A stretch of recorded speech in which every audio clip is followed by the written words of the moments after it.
စစ်တပ်ထဲမှာဟင်းချက်ကောင်းလွန်းလို့မြောက်ကိုရီးယားစစ်သားတောင်အညံ့ခံပြီးတောင်ကိုရီးယားမှာခိုလုံသွားတယ်ဆိုရင်တင်ယုံနိုင်ပါမလားဟုတ်ပါတယ်ဒီနေ့ပြောပြပေးမယ့်ဇာတ်လမ်းလေးကတော့ဂိမ်းထဲကလိုထူးဆန်းတဲ့စနစ်ကြီးကိုပိုင်ဆိုင်ထားတဲ့စစ်သားစာဖို့မှုလေးတစ်ယောက်အကြောင်းပဲဖြစ်ပါတယ်ဇာတ်လမ်းရဲ့အစမှာတော့ကန်ဆောင်ကျဲလို့ခေါ်တဲ့စစ်သားတစ်လေးကိုမြင်တွေ့ရမှာပါသူဟာဆင်းရဲတဲ့မိသားစုကဆင်းသက်လာပြီးလွန်ခဲ့တဲ့2လလောက်ကမှအဖေဖြစ်သူဆုံးမသွားတဲ့ဝမ်းနည်းမှုတွေနဲ့အတူစစ်တပ်ထဲကိုရောက်လာခဲ့သူပါအခြေခံစစ်တင်တဲ့3ပတ်တာကာလမှာအကောင်းဆုံးစစ်သားဆိုတဲ့အတိမတ်ပြုလက်မှတ်ကိုရခဲ့ပေမဲ့ဂန်ဝမ်ပြည်နယ်ကအတော်လေးဝေးလံခေါင်တည်တဲ့ဂန်လင်ကင်းစခန်းကိုတာဝန်ကျခဲ့ပါတယ်။ဂန်ဆောင်ကျဲဟာစိတ်ကြယောဂလက္ခဏာတွေပြင်းထန်နေပြီးဂိမ်းဆွဲလန်းနေသူတယောက်ဖြစ်တာကြောင့်အထူးဂရုစိုက်ရမယ့်စစ်သားအဖြစ်အပြုံးတစိမ့်လေးကိုရင်ဘတ်မှာတက်ဆင်ထားရပါတယ်။ဒီနေ့မှာတော့ဂန်ဆောင်ကျဲထမင်းစားဆောင်ကိုရောက်သွားတဲ့အခါ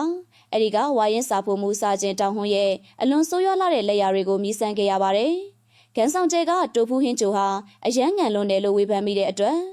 တောင်ဟွန်းကဒေါသထွက်သွားခဲ့ပါတယ်။အဲဒီနောက်တက်ခွဲမှုဟွမ်ဆိုကိုဟာကန်ဆောင်ကျဲရဲ့အမေကအစားအသောက်ရောင်းတဲ့ကားလေးဖွင့်ထားတာကိုသိသွားပြီးကန်ဆောင်ကျဲကိုပါစားဖို့မှုအဖြစ်ရုတ်တရက်တာဝန်ပေးလိုက်ပါတော့တယ်။ကန်ဆောင်ကျဲတယောက်ဟင်းချက်စရာတွေထားတဲ့ဂိုရောင်ကိုရှင်းလင်းနေတော့မှာပဲ။သူ့မျက်စိရှိမှဂိမ်းတွေတဲကလို့ထူးခြားတဲ့ virtual screen ကြီးတစ်ခုပေါ်လာခဲ့ပါတယ်။အဲဒီစနစ်ကနေဂန်းဆောင်ကျဲကို Chef's Eye ဆိုတဲ့စွမ်းရည်တစ်ခုပေးအပ်ခဲ့ပြီးအဆင့်တက်ခိုင်းခဲ့ပါတယ်။ကိုရောင်ကိုစနစ်တကျရှင်းလင်းပြီးတဲ့နောက်စောင်းကြီးဟာအဆင့်2ကိုရောက်သွားပြီးသူ့ခန္ဓာကိုယ်ထဲမှာထူးဆန်းတဲ့အင်အားတွေဝင်ရောက်လာသလိုခံစားလိုက်ရပါတယ်။တိတ်မကြခင်မှာပဲတရင်မှုချွန်းအေးဆောင်ကင်းစခန်းကိုလာရောက်စစ်ဆေးဖို့ရှိလာပါတယ်။စခန်းမှုဂျူရီလင်ကတောင်ဟွန်းရဲ့ဟင်းတွေကိုတရင်မှုကိုမကြွေးရတာကြောင့်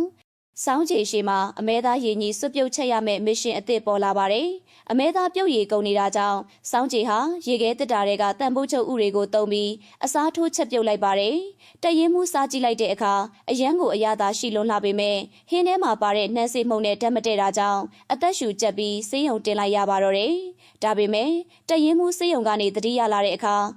ဂန်းဆောင်ကျဲရဲ့လက်ရာကိုစားပြီးနက်ပြည်ရောက်သွားသလိုခံစားရတယ်ဆိုပြီးအလွန်သဘောကျသွားခဲ့ပါတယ်။တောင်ဟွန်းကတော့ဂန်းဆောင်ကျဲကိုဒေါသဖြစ်ပြီးမိဖို့ကြောင့်ကနေနှင်ထုတ်ဖို့ကြိုးစားပါတယ်။ဒါပေမဲ့ဂန်းဆောင်ကျဲဟာ3နှစ်သက်တမ်းရှိနေပြီဖြစ်တဲ့စံဟောင်းတွေရဲ့အချင်းတန်းကိုရှာလကာရီသုံးပြီးဖယ်ရှားပေးခဲ့တယ်လို့တောင်ဟွန်းချက်နေတဲ့ပဲပင်ပေါဟင်းချိုကိုလည်းအရသာရှိအောင်ပြင်ဆင်ပေးခဲ့ပါတယ်။စစ်သားတွေအားလုံးဒီဟင်းချိုကိုစားကြည့်လိုက်တဲ့အခါ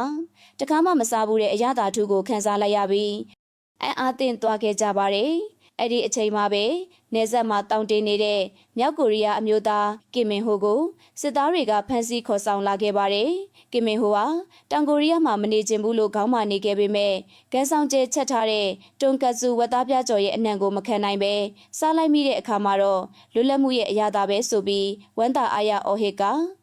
တောင်ကိုရီးယားမှာပဲဆက်နေဖို့ဆုံးဖြတ်လိုက်ပါတော့တယ်။ဒီဖြစ်ရက်ကြောင့်တပ်မဟာမူပေဝင်ယွန်းဟာအလွန်သဘောကျသွားပြီးဂန်းဆောင်ကျဲနဲ့တောင်ဟွန်းတို့ကို3ညအိတ်4ရက်အားလက်ရက်ဆူလာပေးလိုက်ပါတော့တယ်။တနေ့မှာတော့ကောင်စီအဖွဲ့ဝင်တွေကင်းစခန်းကိုလာရောက်စစ်ဆေးမဲ့အချိန်ရောက်လာပါတယ်။ဂန်းဆောင်ကျဲနဲ့တောင်ဟွန်းတို့ဟာစစ်သားတွေအမုန်းဆုံးဖြစ်တဲ့ပိုလော့ငါပြုတ်ဟင်းလျာကိုမဖြစ်မနေချက်ပြုတ်ရမယ့်အခြေအနေနဲ့ရင်ဆိုင်လိုက်ရပါတယ်။ဂန်းဆောင်ကျဲဟာသူ့ရဲ့စွမ်းရည်တွေကိုအသုံးပြုပြီးငါးရဲ့ညှိနှံကိုပြောက်အောင်tomato spaghetti sauce တို့မဟုတ် pomodoro ခေါ်ခရမ်းချင်သည့် sauce ကိုအသုံးပြုခဲ့ပါတယ်။ဒါပေမဲ့ဒီစွမ်းရည်တွေသုံးလိုက်တာကြောင့်ကန်ဆောင်ကျဲရဲ့ခွန်အားတွေအကုန်ကုန်ခန်းသွားပြီးမေ့လဲကျသွားပါတော့တယ်။ကန်ဆောင်ကျဲတတိလနေချိန်မှာကွယ်လွန်သွားပြီဖြစ်တဲ့ဖခင်ဖြစ်သူနဲ့အိမ်မက်ထဲမှာပြန်တွေ့ခဲ့ပြီးဖခင်ရဲ့အားပေးစကားတွေကိုကြားရပါတယ်။လက်တွေကဘာမှာတော့ကောင်စီအဖွဲ့ဝင်တွေနဲ့ဗိုလ်ချုပ်ကြီးတွေဟာကန်ဆောင်ကျဲရဲ့ပူလော်ငါဟင်းကိုစားကြည့်ပြီးအရန်ကိုအရသာရှိလွန်းလို့ထမင်းတွေထက်ခါတောင်းစားတဲ့အထိအောင်မြင်မှုရရှိသွားခဲ့ပါတယ်။ဒါဆိုရင်တော့ကန်ဆောင်ကျဲတယောက်သူ့ရဲ့စာဖို့မှုစနစ်ကြီးနဲ့ရှေ့ဆက်ပြီးဘလို့အခက်အခဲတွေကိုရင်ဆိုင်ဖြေရှင်းသွားမလဲတခြားစစ်သားတွေနဲ့ရောဘလို့အလွဲလေးတွေဆက်ဖြစ်မလဲဆိုတာကိုတော့ဇလန်းရဲ့အပိုင်းနဲ့မှာဆက်လက်စောင့်မျှော်အားပေးကြပါအောင်ရှင်။